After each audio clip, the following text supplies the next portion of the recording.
What is up, my friend? Welcome back to another video, and I am beyond excited today to share with you Afflatus Chapter II brass from Strezov sampling. This library was in development for years, and it's finally out, and it's a really cool take on the Afflatus series. They expanded upon it, actually, from the first original library, the strings, by making it more of a workhorse library in addition to the experimental stuff, which the strings were known for as well. So it's really cool that they expanded upon it, and I'm really excited personally for the woodwinds potentially to see what they would do with that library. But now we have the brass. I'm really excited to walk through it with you, and then I'll also do a little composing session at the very end because I've always wanted to do sort of a brass chorale with this sort of library. And so we'll see how that goes. And of course, at any point, if you're curious about my favorite sample libraries that I use on a day-to-day basis, I'd love to give you my sample library buyer's guide for absolutely free. You can just use the first link down below in the description to grab it. And it's got all my libraries categorized by the different sections and all the prices and stuff like that. So feel free to grab that anytime. It's a PDF that you can just read through as a buyer's guide. All right. So with that being said, let's kind of take a look at this library. Currently, the intro price is €549, regular price $699. So it's pretty close to the string library. And as you know, the first chapter, it's inspired by film and classical music icons. It gives you curated ensembles, traditional orchestral sections, along with soloists, which is really cool out of the gate. And this is without an update, right? This is the 1.0 version, all based on popular soundtracks, etc. And they've got mutes too. So it's a huge library, basically over 100 gigabytes in size when all is said and done. So you gotta clear up some space for this library. And then, yeah, you can read the details here. They also have the product manual. They also have the full contents list if you want to read that as well. And that's especially useful if we want to take a look at the curated ensembles. So they kind of label some of these with really cool names to kind of give you a sense of the sound you might want to go for.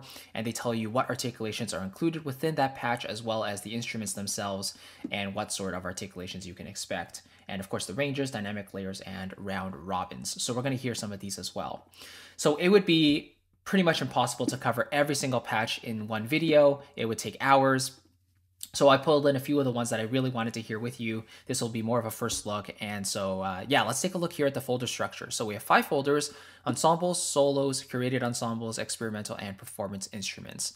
Performance instruments, I believe, are basically similar to the original patches, but they combine multiple articulations together, or the most necessary ones like sustains and shorts, so you can sketch really quickly using them and not have to key switch or drag in multiple patches. That's always a cool time-saving little trick there. And then in ensembles, let's take a look here. We have multi-instruments, which just means like key switch patches with multiple articulations per patch. And of course, you have the single ones too. And then let's take a look at solos. Again, multi and solo. And then there's a separate folder for mutes. All properly recorded with the actual mutes. They're not simulations, and they have true legato as well for the mutes. So it kind of really contributes to the size of the library. Here's the curated ensembles we just took a look at in the manual. They got swells, they got different combinations with different articulations to create really cool sounds. And then the experimental stuff is more sound designy in nature, right?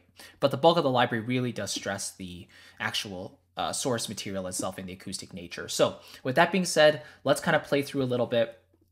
And by default, the patches, if you load in a key switch patch, they load in with poly legato activated, okay? And of course, you can switch to mono legato, which I'll actually start with, and then we'll hear polyphonic legato, and then we'll talk about it a little bit. So let's start with the 3 trumpets. We're going to go to the ensembles, and I loaded in the 3 trumpets key switch patch. Let's have a listen to this, and then we'll share our thoughts. Here we go.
All right, so a couple notes to share off the bat. First impressions, beautiful creamy sound. It's a very well-rounded sound in my opinion. Not overly high, not overly processed and bright, but not overly dark as well. So it kind of has a nice middle of the road sort of full-bodied sound that I really do appreciate. And I've come to expect this from, Afflatus Chapter 1 strings. It's quite consistent in that sort of sound signature. Now, regarding the legato itself, I would say it's relatively smooth. I would give it a solid like 7, 8 out of 10, I think, in terms of smoothness, in terms of how clean it is, being able to tell the different transitions from one another. But yeah, I think maybe they're a little bit on the louder side. And I think it's always a tricky thing to do, right? Trying to match the exact dynamic of the legato transition to the sustains themselves. It's always tricky to get that exact perfect transition, especially when you're crossfading between different dynamic layers. It's always a tough little ask there. But yeah, overall pretty smooth, I would say. And one thing Strezov sampling is really known for is their polyphonic legato. And they did this in Afflatus Chapter 1 as well. But the way it basically works is you can play multiple notes, and if you transition to new notes, every single voice will transition to that new note. Now, the thing you have to keep in mind is that as long as you're continuing to press certain notes, they will continue to ring out even though they've already transitioned to the new note. For example, if I play G and B, let's say, together, and I want to go to A and C, right? They did go to A and C. The G and the B went to the A and the C with a legato transition, but you still heard the original G and B present as well. So basically, the notes continue to stack on top of each other as long as you're playing them down. And that's something that you might like, you might not like, but that's something that the library does come with, so you definitely want to keep that in mind. I personally would have loved that option to turn that off. So like once the notes transition to the new ones, then the engine basically cuts off the initial notes, so we get a very clean transition without any of the initial notes bleeding over, but that's just a personal thing there. And then, of course, you can actually adjust the polyphonic legato speed and the monophonic as well separately. This is intended to basically give you more control. And so if you have polyphonic pads, let's say, if you're writing chords for the brass, then they can transition a little bit quicker, whereas the monophonic legato can be a little slower, so it accentuates those exposed transitions a bit more. So yeah, that was the monophonic and polyphonic legato. Of course, they have regular sustains as well, but let's hear some of these other articulations in this key switch patch. So let's hear the flutter a little bit.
Right, so those are the different articulations there. And one of my favorites just now is actually the sustain plus crescendo, or accented sustain plus crescendo. So basically, when you play, it's going to accent or create the sustain, but as soon as you let go, then it's going to perform a crescendo. So you have the control over that timing there, which is pretty cool.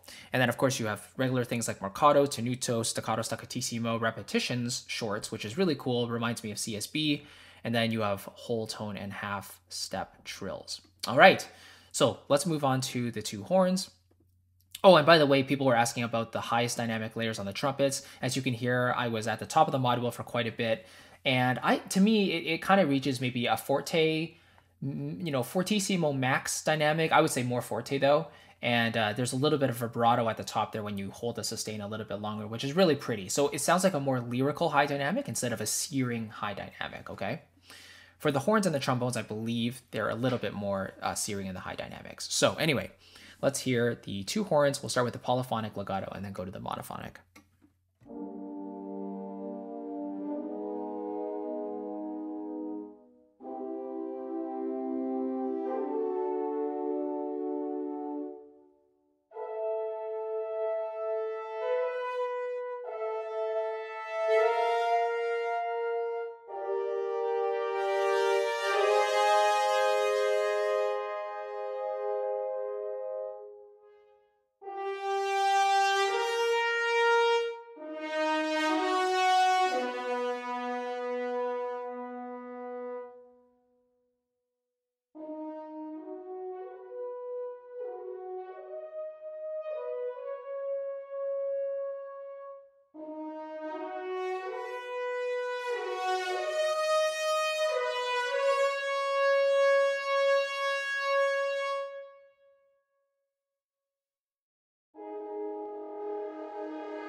Okay, so those are the two horns there.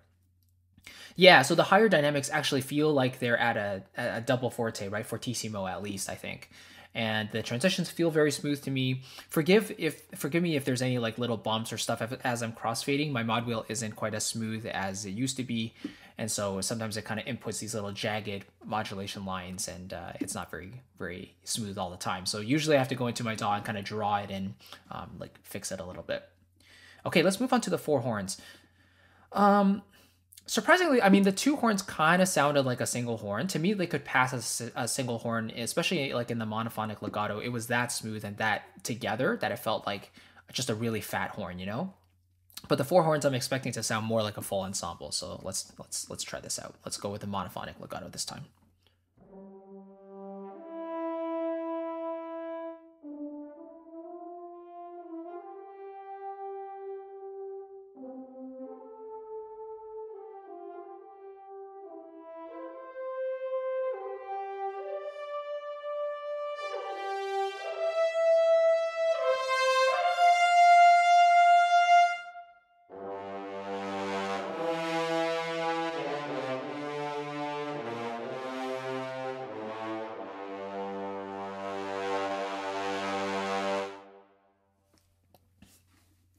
Yeah, very nice.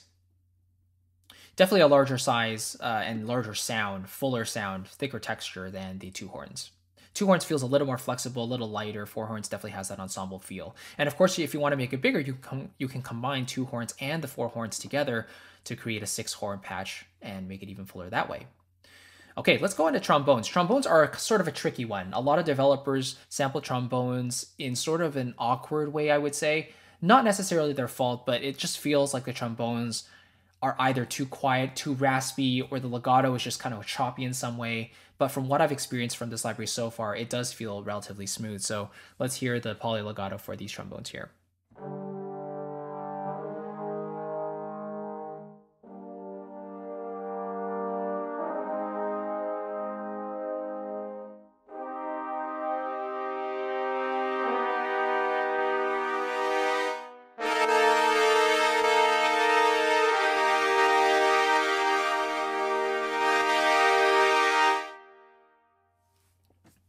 Yeah, apologies there. You might have seen the mod wheel wiggling at the very top. That's just that's the the data doing it by itself. I promise you I'm not doing that to the mod wheel, okay?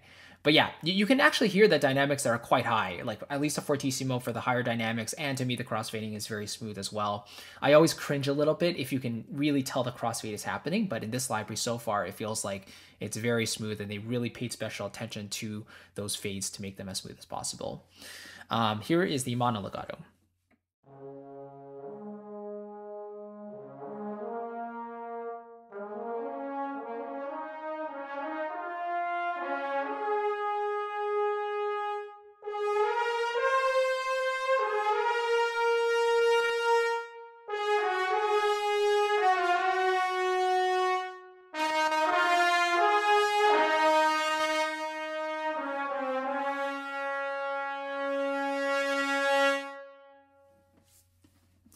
Yeah, so nice. Let's hear maybe some of the shorts.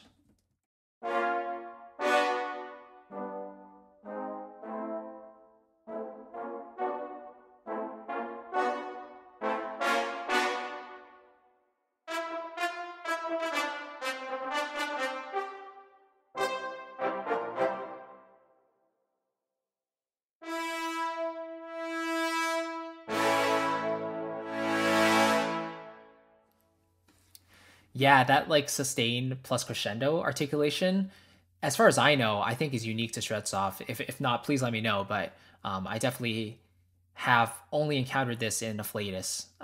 It's really cool. I think just to have that flexibility of having a hard sustain, playing soft until you let go, and then it kind of rises on its own. Okay, two tubas. So yeah, I mean, my overall impression of the trombones is that it's very it sounds a lot more realistic and less phasey, less wonky than other libraries. To me, these are the best trombones I've heard in a sample library. The other instruments, I think I just have to get used to it. Like in terms of exposed contexts, I still think about Cinebrass. I still think about, like CSB, for example. But these libraries, or this library, these patches feel like they've captured maybe a little bit further away. I know there are different mic positions and stuff. Like we can take a quick listen. Let's see. But yeah, my point is basically that even the closer ones, even the detail on the sound doesn't feel like it's really up close to the player, whereas it's a little bit further back and it gets you more of that room sound, which I'm not complaining about. Like, I think it's just the aesthetic of the library that I'm hearing. But let's hear maybe just the close mic by itself here a bit.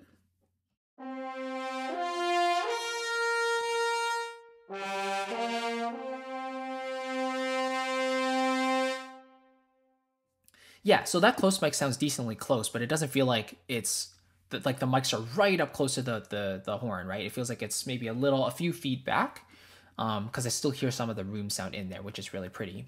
Let's hear the Decca actually.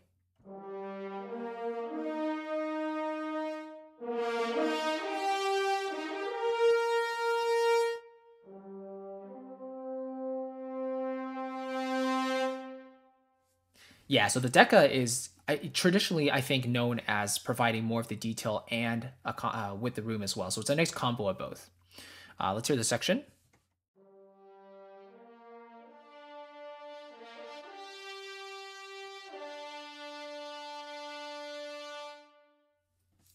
So that one's a little quieter, a little more phasey and high-endy. And here's the hall mic.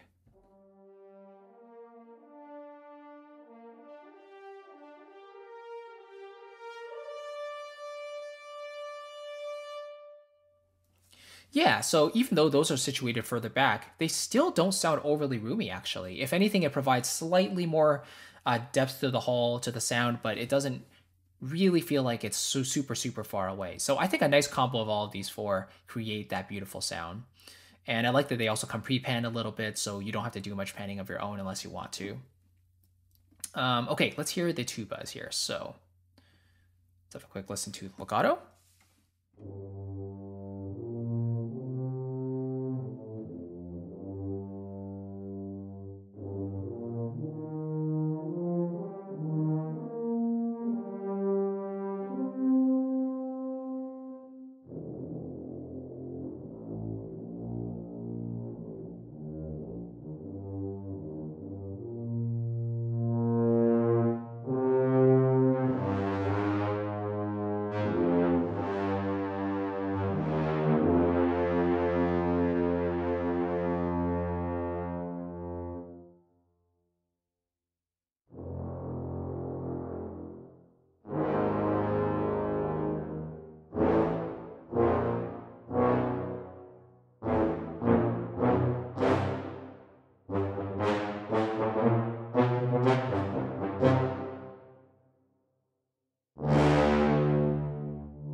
Okay, so there we go. And I was going to say something. I think, yeah, like overall, the patch feels very consistent. I think that's the main thing I'm noticing across all of these. The articulation set is very consistent across them all, and it's just a lot of fun to play.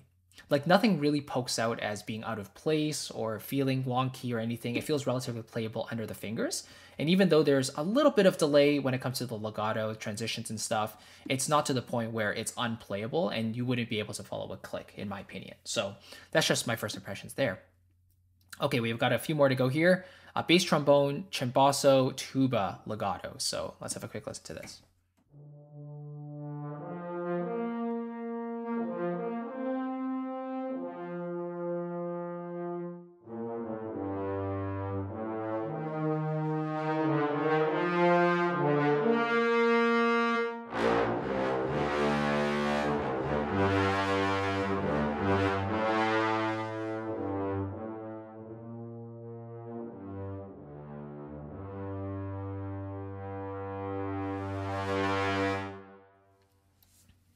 All right, yeah, due to the nature of these lower instruments, it's going to be slightly more sluggish when you're doing faster passages with the legato transitions, so just be aware of that. Maybe use them more for chordal foundations or bass notes that connect things together.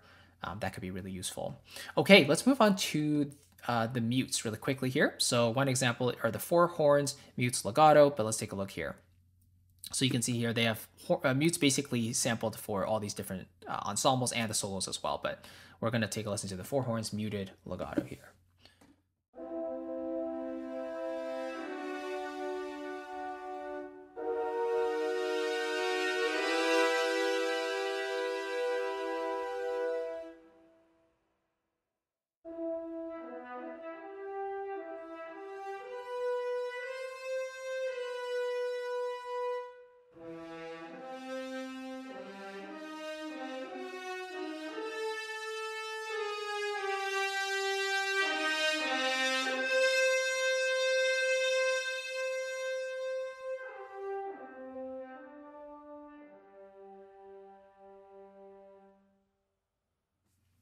Cool. Nice high dynamic there too. Really feels more like triple forte, even triple fortissimo. So yeah. Okay, moving on to the solo.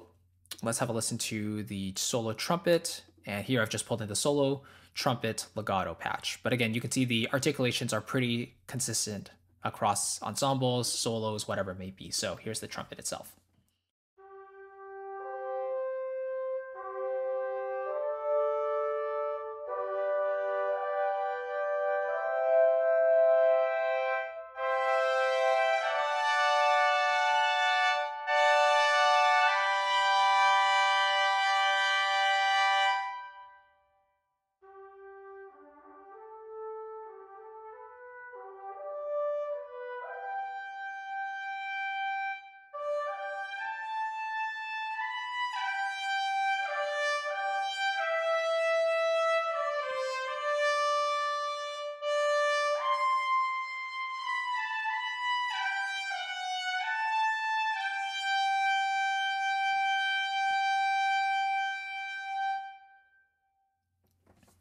Yeah, so even though the trumpet is playing loud there at the end of the phrase, it feels like there's a bit of restraint as well. So it's not going all out for the samples.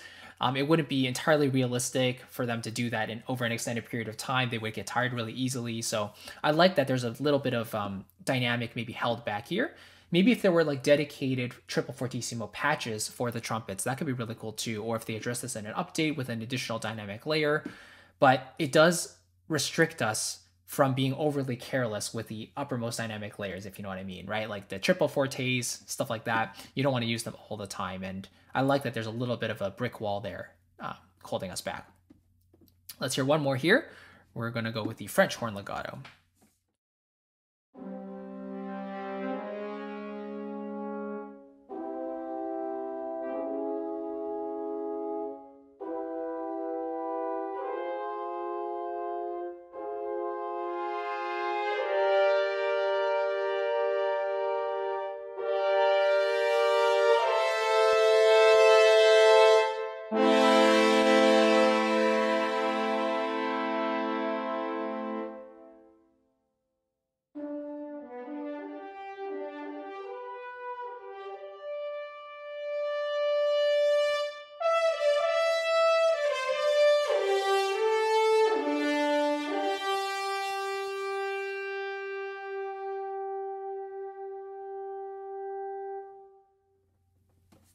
Yeah, a little more of the audible crossfading happening there, but still you can hear that it's pretty smooth all the way up to the way down. They sample a lot of dynamic layers there to give you that full dynamic spectrum.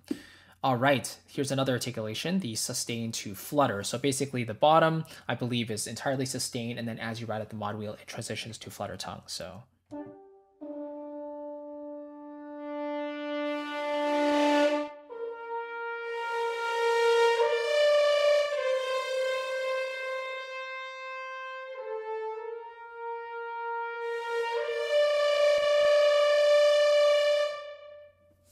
Right, so a cool little patch if you want to start a little more or a little bit more innocent and then really get intense and raspy with it, then you can do that right up that mod wheel.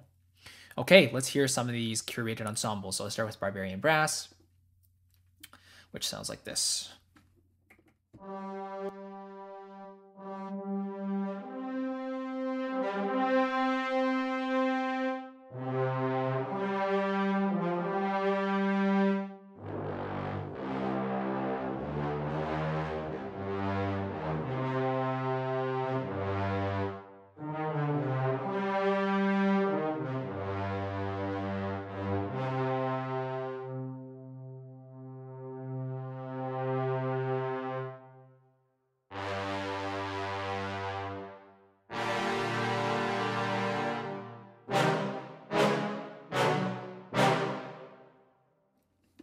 Yeah, those staccatos sound especially meaty. It almost sounds more like staccatissimo, actually. It's pretty cool. All right, let's hear another one here. We have Imperial Brass, and it has a few articulations in here as well.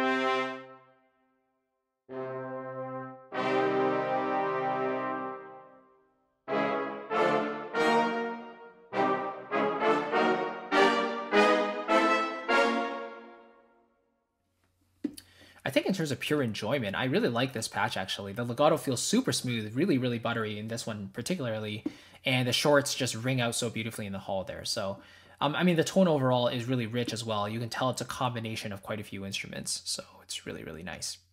All right, let's hear one of these swells, the Chosen One Horns swells.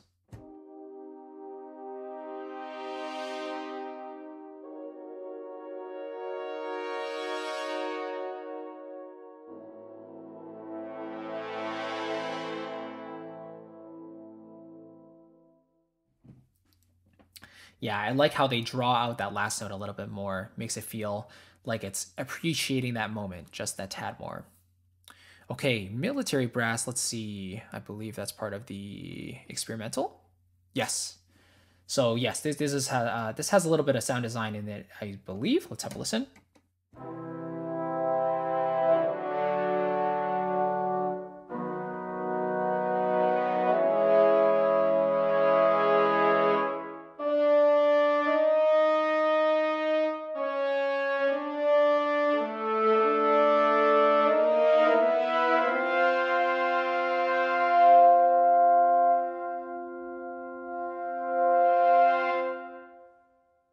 Yeah, so without referring back to the manual, it sounds like there's some trumpet and maybe horn, trombone stuff layered an octave lower. So yeah, there's a lot of content, as you can see, and we've hardly touched the tip of the iceberg, but there's so much stuff here. And what I thought I'd do, is just do a very simple composition. Maybe we'll do it in Logic here, and you know what I'm going to do? I think I will remove everything except for the horns themselves. So I'm actually, let me remove the 4 horns here. And I'm going to load up a solo horn patch, but use the polyphonic legato and then use the 2 horns patch for the lead melody. I'm going to do sort of a chorale here, but let's see how much we can get out of the just like a couple patches. So for the solos, I'm going to bring in just a, let's see, solo French horn, and let's bring in the legato. Okay. Now, in addition to that, I'm going to bring in the 2 horns as well. So ensembles, single instruments, let's use two horns, and we'll bring this legato in here too. All right. So now we have a 2 horns legato patch that's going to carry the lead melody. The solo French horn legato will be for the chordal pads. And let me just make sure that I open up an additional track here. So actually, I should probably use the 16-type stereo.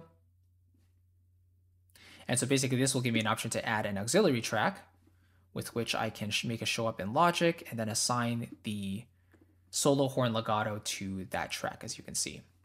So this one I'm going to call horn solo horn pad, and then this will be the 2 horn melody. So let's just make sure here, and let me assign it to the correct channel, port A1, channel 1, and then this one will be channel number 2. So let's test these out. Just make sure that they're outputting correctly.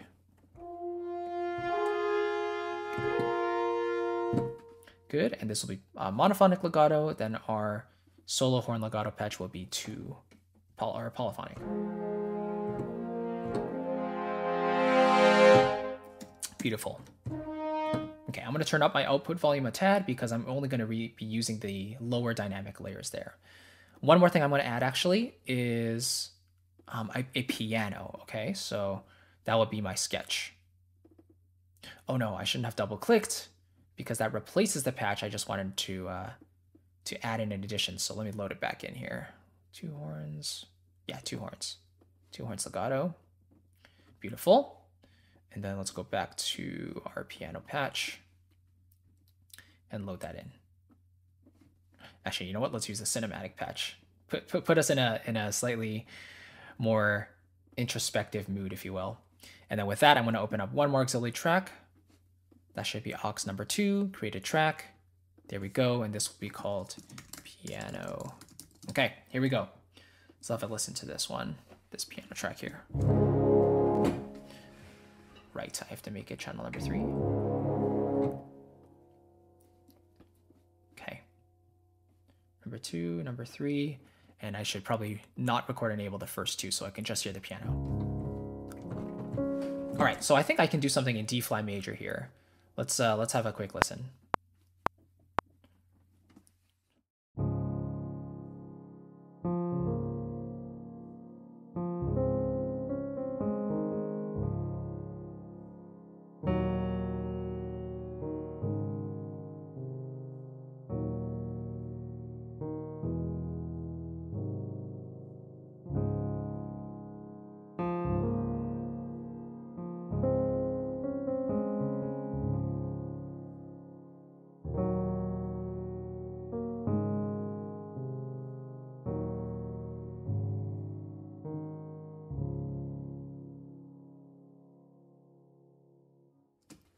All right, that's the general idea. We'll keep it relatively short here. So basically it's 2 phrases and like basically a question phrase with an answer phrase and then have that kind of repeated. So first of all, maybe let's start with the pad by itself. Let's have a listen. And we're gonna keep the dynamic low here. Okay. You know what? Maybe I'll actually start with the melody itself because I kind of already know where I want that. And then that will give me the upper limit of knowing where to put the lower horns because I don't want the horn pads, like the lines underneath, to cross over the melody. So, oops, should probably make that mono here. Okay, let's give it a go. Here we go.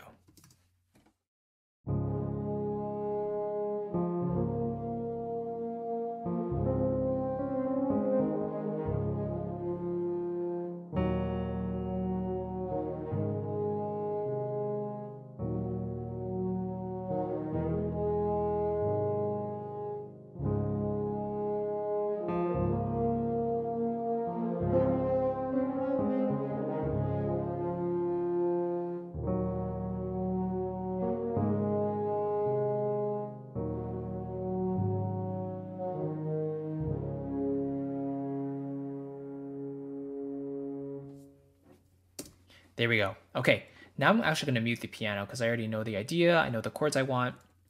Let's just see if there's anything we can fix with these horns first.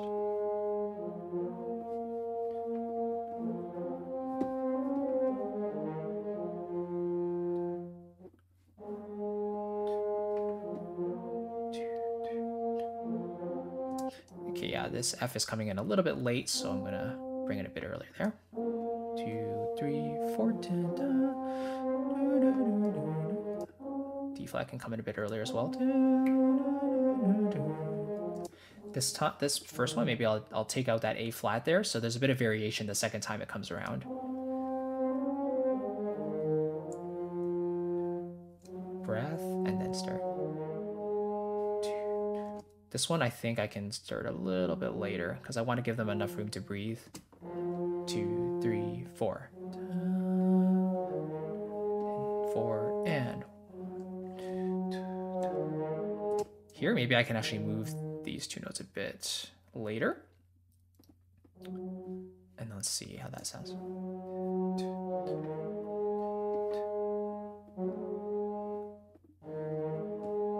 4 and there we go. This one I kind of want that last note to taper off a bit more, so I'm going to ride that mod wheel all the way down pretty much to 0, and then it can swell back in. There we go.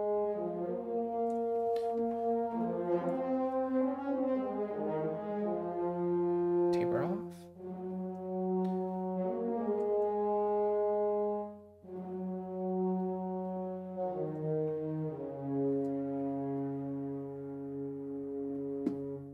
Good, and then we'll taper that off at the very end. Nice. Now I know this library also has the option to go to Niente, which means when you put the module all the way at the very bottom, the sound completely disappears, but I don't really need that for this example. All right, now all we got to do is play our horn pads. Let me make sure that I'm selecting the right track, record enable, that one. Okay, let me see if I can still hear the first horn. Okay, good. Here we go. So polyphonic legato, let's make sure we're at the very bottom of the mod wheel here when we do this.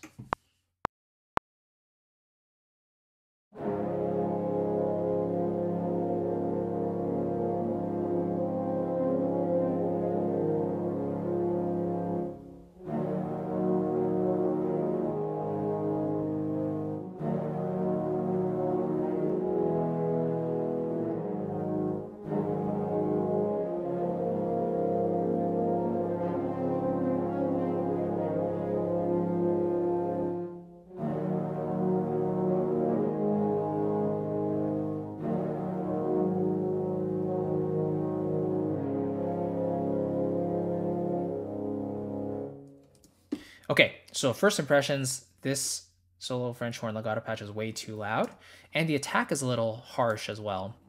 Let's see if I can fix that in any way.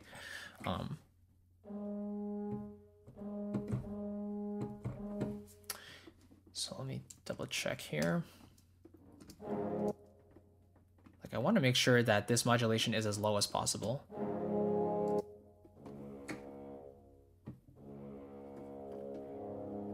Yeah, like I don't think the velocity affects the attack of the note, but I just want to make sure it's as low as I can get it.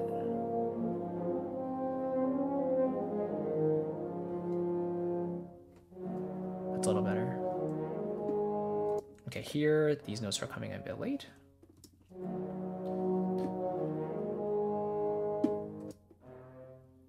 Let's extend these a bit earlier as well.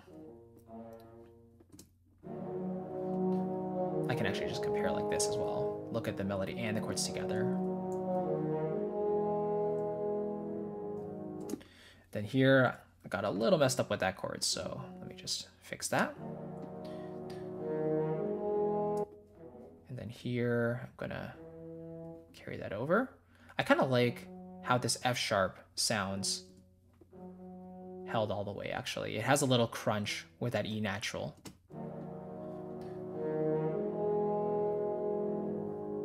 And then yeah, this should come in a little earlier, these two notes. Let's bring that in, and then we'll taper off a little earlier as well to cut off with the melody at the same time.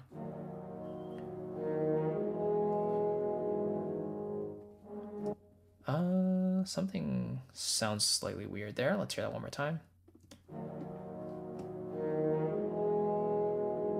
Oh, it's because, yeah, these notes also have to cut off. So after that transition, I have to make sure to manually let go of those notes.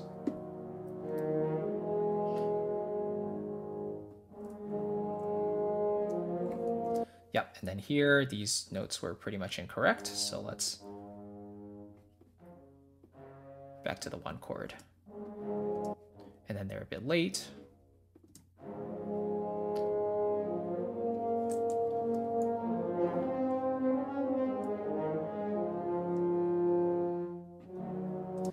These ones can cut off a little later, and these ones should come a bit earlier with the solo horn, or with the horn melody.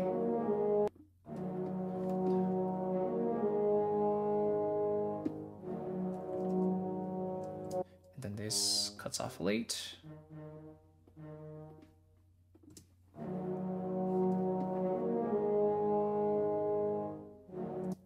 Yeah, this C is lagging, and these notes are still a little late. Or, there we go.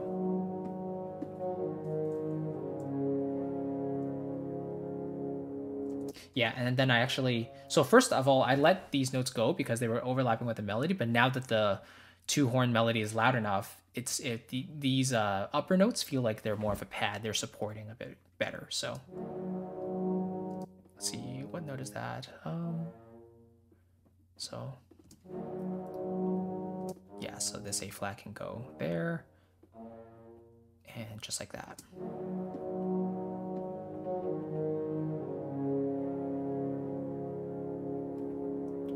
Cool. So now we got our chords all the way in. Now all I need to do to add some musicality is add in some modulation data. So let us try this a little bit. I'm going to record it as I listen to this. We'll do it live together here.